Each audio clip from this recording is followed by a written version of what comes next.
Clause versus phrase, clause এবং ফ্রেজের মধ্যে পার্থক্য কী? A phrase and clause are both group of words. Phrase and clause কী হয়, দুটোই কতগুলো শব্দের সমষ্টি হয়, but they differ in structure, কিন্তু তার গঠনে আলাদা হতে পারে, ফাংশন কাজে আলাদা হতে পারে, একটা সেন্টেন্সের মধ্যে তার কাজে এবং গঠনে আলাদা হতে পারে। এবার ডেফিনেশন এবং স্ট্রাকচারগুলো কী কী আছে বলছে, a phrase is a group of word. একটা ফ্রেজ একটা কতগুলো শব্দের সমষ্টি হয়, that acts as a single unit within the sentence, সেন্টেন্সের মধ্যে একটা অংশ হিসাবে ওটা কাজ করবে পুরোটাই। But does not contain both subject and verb, কিন্তু ফ্রেজের মধ্যে কী থাকে, সাবজেক্ট এবং ভার্ব ওখানে থাকে না। ওভার দ্য ক্লজ আছে, clause on the other hand is a group of word, কিন্তু ক্লজ কী হয়, ওটাও শব্দের সমষ্টি হয়, that contains both subject and verb, কিন্তু এর মধ্যে সাবজেক্ট এবং ভার্ব দুটোই থাকে। ফ্রেজের মধ্যে সাবজেক্ট ভার্ব থাকবে না, কিন্তু ক্লজের মধ্যে সাবজেক্ট এবং ভার্বটা থাকবে। এখানে উদাহরণ দেওয়া আছে ইন দ্য মর্নিং, এখানে বলছে সকালে, এটা একটা ফ্রেজ, কিন্তু এখানে না সাবজেক্ট আছে না ভার্ব আছে। আরেকটা আছে অন দ্য টেবিল, টেবিলটার উপরে, এখানে না সাবজেক্ট আছে না ভার্ব আছে, তো এইটা হয় ফ্রেজ।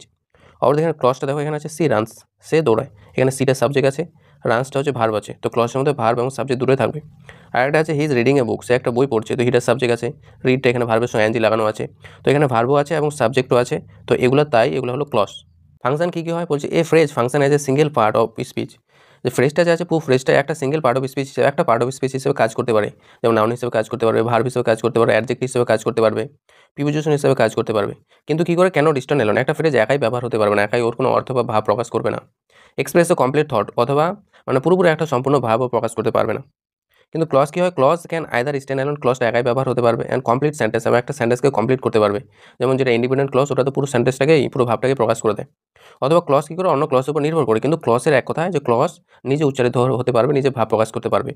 এবার এখানে উদাহরণ দেওয়া আছে, ক্লজের উদাহরণ দেওয়া আছে, কি বলছে, when the bell rings student go to class, যখন বেল বাজে, যেখানে আছে হোয়েন দ্য বেল রিংস, এটা একটা ক্লজ, বলছে যখন বেল বাজে, এখানে দ্য বেলটা সাবজেক্ট আছে, এটা ভার্ব আছে, তো এটা একটা ক্লজ, এটা হচ্ছে ডিপেন্ডেন্ট ক্লজ, কারণ এটা একটা অন্য ক্লজের উপর নির্ভর করছে, যে পরে ক্লজটার উপর, তো ক্লজের মধ্যে সাবজেক্ট এবং ভার্ব আছে।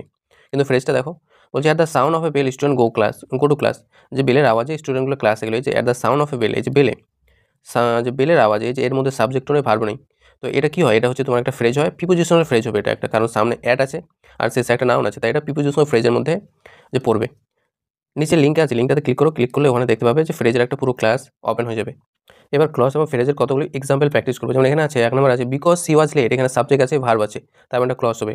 আফটার দ্য স্টর্ম, ঝড়ের পরে, এখানে সাবজেক্ট আছে না ভার্ব আছে, ডাইরেক্ট এখানে প্রিপোজিশন আছে, তারপর একটা নাউন আছে, তো এটা ফ্রেজ হবে।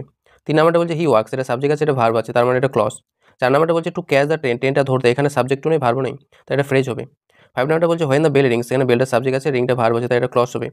6 নাম্বারটা বলছে in the middle of the night, রাতের মাঝখানে, এখানে না সাবজেক্ট আছে না ভার্ব আছে, তাই এটা ফ্রেজ হবে। 7 নাম্বারটা হচ্ছে হু হেল্প ইউ, এখানে সাবজেক্ট আছে, তারপর হচ্ছে ভার্ব আছে, তাই এটা ক্লজ হবে।